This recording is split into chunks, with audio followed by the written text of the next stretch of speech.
Pomurskem dnevniku. Paviljon kot gospodarsko vozlišče.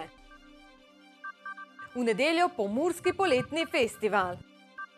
Pretirano izpostavljanje soncu škodljivo.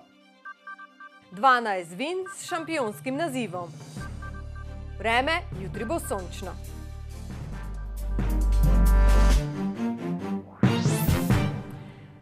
Gledalke in gledalci, lepo pozdravljeni. Paviljon, s katerim se je Slovenija lani predstavljala na razstavi Expo v Milanu, so danes tudi uradno predali Mestni občini Murska Sobota.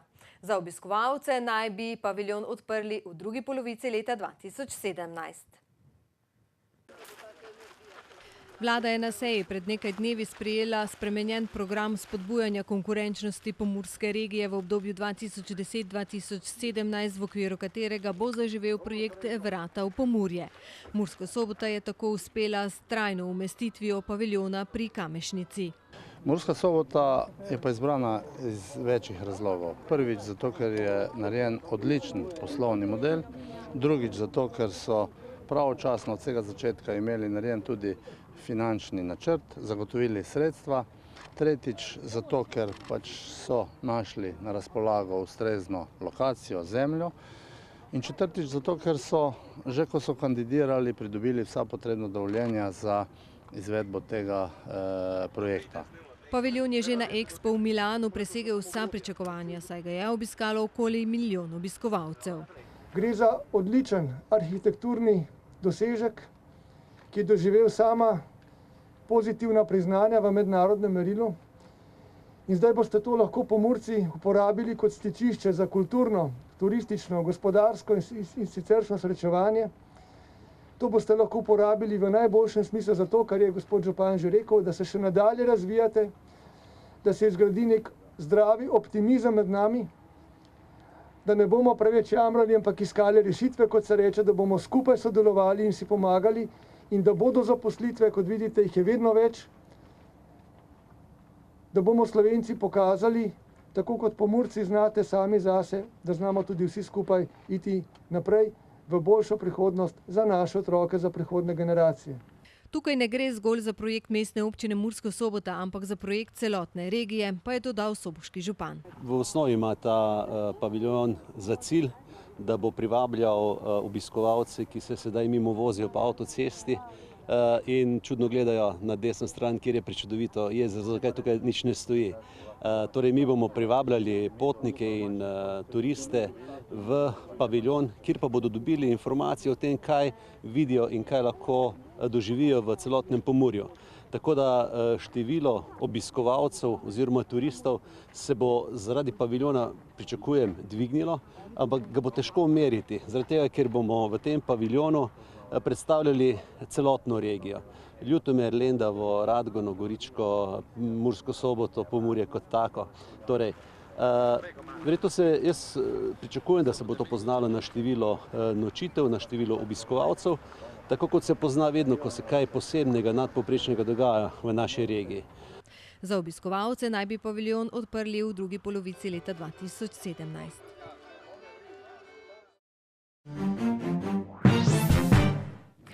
V nedeljo se bo v Veliki Polani pričel tradicionalni že 21. Pomurski poletni festival, ki velja za najdaljši festival v severovzhodnem delu Slovenije in za največjega v Pomurju. V dobrem tednu se bo čez dan zvrstilo zanimivo pestro dogajanje, vsak večer pa pripravljajo zabavo. Da bi podrobneje izvedeli, kaj vse se bo dogajalo, smo v naš studio povabili Urško Horvat Ritlo. Lepo pozdravljeni. Lepo pozdravljeni. Tako kot sem dejala, 8 dni zanimivega dogajanja, zabave. Kaj ste pripravili letos? Ja, začenjamo torej že to nedeljo, 31.7., 8-dnevno prireditev. Zdaj že itak tradicionalno, mislim, da je to najdaljša prireditev takole v celoti, če pogledamo ne samo v severovzhodnem delu, pač pa po vsej Sloveniji. Začenjamo s Sidarto, kar se koncerta tiče. Kar pa se tiče športnega oziroma spremljevalnega dogajanja, pa že ob 12.30 pridejo na prizorišče kolesarji, ob 13.30 oziroma ob 14.30 pa potem atraktivno tekmovanje v zraku Štrksi. No, tako kot vsako leto, tudi letos ne bo torej manjkalo zabave, športa, zanimivega dogajanja. Kaj bi morda izpostavili, kaj je posebnost letošnjega festivala? Ja, izpostaviti velja različne stvari oziroma bi kar vse veljalo izpostaviti, ker smo program načrtovali po načelu za vsakega nekaj. Torej, če bi želeli zadostiti številne okuse, bi torej morala izpostaviti vsak posamezni dan. Ampak si lahko občinstvo ogleda program na spletni strani strg.si in tudi na profilu, Facebook profilu Pomurski poletni festival, ter tam dobi podrobnejše informacije. Zdaj pa bi morda res izpostavili v nedeljo koncert Siddharte, potem v ponedeljek Klapo Maslina, v petek Davida Moralesa. To je neka drugačnost letos na Pomurskem poletnem festivalu, ker prirejamo prvič v tako velikem obsegu dogodek elektronske glasbe in ker je David Morales itak nek DJ izvajalec, ki ima sloves, ne samo v Evropi, pač pa tudi drugod, nekdanji Gremijev nagrajenec in tako dalje. Gostoval je v Sloveniji že v ambasadi Gavioli, tukaj v našem delu pa zagotovo še ne. V soboto potem Plavi orkester in to so nekako te mogoče dnevi, programska vsebina, ki jo izpostavljamo. No, tisti spremljevalni program oziroma program, ki se bo odvijal čez dan, je tudi zelo zanimiv, predvsem to tekmovanje strg.si, kjer imate tudi obljubljeno nagrado in tako naprej, ki ni tako majhna. Ja, nagrada seveda ni zanemarljiva, je pa tekmovanje strg.si v bistvu posvečeno tudi temu, da ozaveščamo občinstvo in tekmovalce o pomenu bele štorklje v Pomurju. Tudi zato, da je potem vse skupaj malo bolj humorno in atraktivno, je en član izmed ekipe oblečen v kostum bele štorklje, ki ga seveda mora ekipa izdelati sama. Atraktivno je pa tekmovanje tako za gledalce kot za tekmovalce tudi zato, ker se dogaja torej na jekleni vrvi. Nimamo vsak dan priložnosti, da letimo čez nogometno igrišče po jekleni vrvi in to je zagotovo atrakcija. Nagrada pa, kot ste omenili, 1000 evrov za zmagovalno ekipo, kar pa je, ja, kar veliko. Kakšen je odziv na to tekmovanje? Je vsako leto boljši.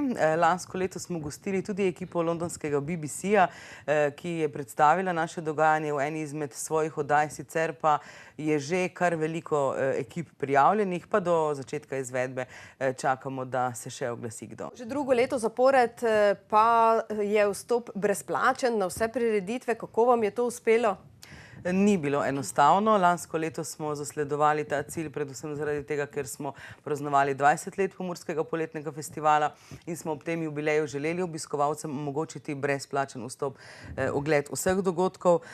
Ja, in to je bila ena izmed težkih nalog, ki smo si jo zadali tudi za leto 2016. Predvsem iz znanega razloga, ekonomska situacija v Pomurju je še vedno slaba. Pomurke in Pomurci, pa tudi širše, si marsikdo še vedno ne more privoščiti niti dopusta ali česarkoli podobnega, kakšnega razvedrila. Zato smo se potrudili, da omogočimo vsem brezplačen ogled vseh dogodkov Pomurskega poletnega festivala, ker na vsezadnje pa festival ne bi obstal tako dolgo, če ne bi imeli naše zveste publike in ga ne moremo vzdrževati še naprej oziroma ne moremo delati na prihodnosti Pomurskega poletnega festivala brez občinstva, to je dejstvo. No, od nedelje do nedelje, torej v Veliki Polani, veliko zanimivega, zabave, veselja in športnih aktivnosti.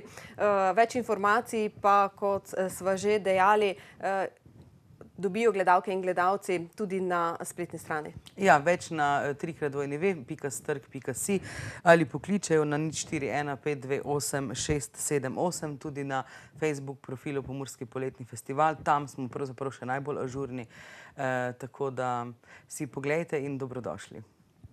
Torej, v naslednjem tednu srečno in obilo obiskovalcev vam želimo tudi mi. Hvala.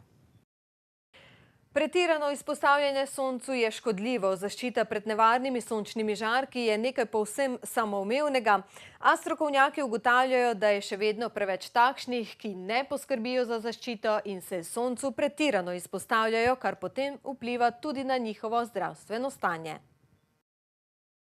Prvi znaki, da pretiravamo s sončenjem, so opekline in oslabljen imunski sistem. Pozneje se pretirano izpostavljanje sončnim žarkom opazi kot hitro staranje kože, prav tako lahko zbolimo z okožnim rakom, ki je v porastu. Gre za maligna obolenja, ki se najpogosteje pojavljajo glede na prejšnja leta, raste ne samo pri odrasli populaciji v starejšem obdobju, danes dejansko zbolevajo tudi že mlajši odrasli ali pa celo pri otrocih ni tako redek.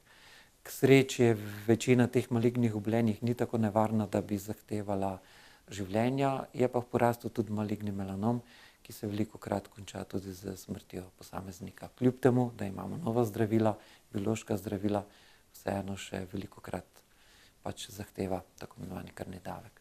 Več o tem, kako se pravilno zaščititi pred škodljivimi sončnimi žarki, pa si poglejte v oddaji Minute za zdravje. Med 18. in 20. julijem je v sklopu Mednarodnega kmetijsko-živilskega sejma Agra potekalo ocenjevanje vin. Že 42. ocenjevanje vin in 6. ocenjevanje vin iz ekološko pridelanega grozdja je tokrat 12 vzorcem vin prineslo naziv šampiona. Enologi so na 42. ocenjevanju Vinov Slovenija Gornja Radgona ocenjevali vina 166 pridelovalcev. Ti so prihajali iz 5 različnih držav, predstavili pa so se s 468 vini. Ocenjevalci so 11 šampionskih odličij podelili najboljšim vinom, poleg tega pa še 27 velikih zlatih medalj, 93 zlatih medalj in 258 srebrnih medalj. Na 6. ocenjevanju vin iz ekološko pridelanega grozdja Vino Slovenija Gornja Radgona Bio je sodelovalo 9 pridelovalcev iz Avstrije in Slovenije, in sicer s 25 vzorci. Izbran je bil šampion, podeljenih pa je bilo še 6 zlatih in 12 srebrnih medalj. Poleg strokovnega ocenjevanja vin pa je potekalo še vzporedno novinarsko ocenjevanje. Ti so se zelo resno lotili naloge ter med savignoni letnika 2015 izbrali svojega šampiona. V okviru ocenjevanja vin pa so v Gornji Radgoni izbrali tudi vinarja leta, ki pa ga bodo razglasili v okviru 54. Mednarodnega kmetijsko-živilskega sejma Agra. Kolegi sobotainfo.com pišejo o tem, da Pomurje postaja vse bolj priljubljena destinacija za pripravo športnih ekip pred sezono, kar so nekateri vodilni ponudniki tovrstnih priprav v pokrajini ob reki Muri v tem prepoznali pomembno tržno nišo. Več preberite na sobotainfo.com, mi pa vam v nadaljevanju ponujamo še kratke novice.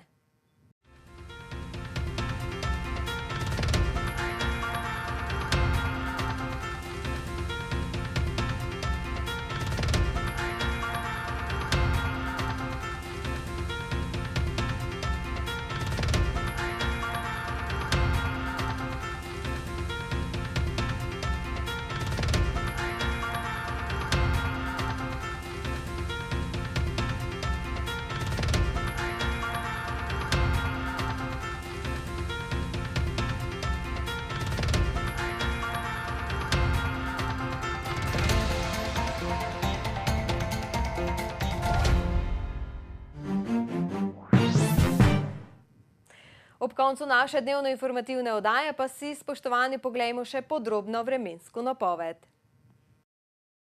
Danes je bilo po večini sončno, opoldne so najvišje temperature izmerili v Lendavi, kjer je bilo 25 stopinj Celzija. Stopinjo manj je bilo v Murski Soboti in v Radencih, na Goričkem pa je samodejna merilna postaja opoldne pokazala 23 stopinj. Jutri bo pretežno jasno, proti večeru bo predvsem v severozahodni Sloveniji možna kakšna vročinska nevihta. Najnižje jutranje temperature bodo od 14 do 19, ob morju 21, najvišje dnevne od 27 do 32 stopinj Celzija. V Murski Soboti in Mariboru bo jutro jasno s temperaturami okoli 17 stopinj Celzija. Čez dan bo sončno in vroče, saj se bodo temperature pa uspele do 31 stopinj Celzija. V nedeljo bo sončno in vroče, popoldne in zvečer bodo posamezne vročinske nevihte. V ponedeljek bo spremenljivo do pretežno oblačno s krajevnimi plohami in nevihtami. Dnevne temperature se bodo gibale okoli 25 stopinj Celzija. Že v torek bo ponovno več sonca. Toliko smo vam, spoštovani, pripravili v zadnjem pomurskem dnevniku tega tedna. Bodite z nami tudi prihodnjič. Do takrat pa se imejte kar se da lepo in prijetno. Srečno! Hvala.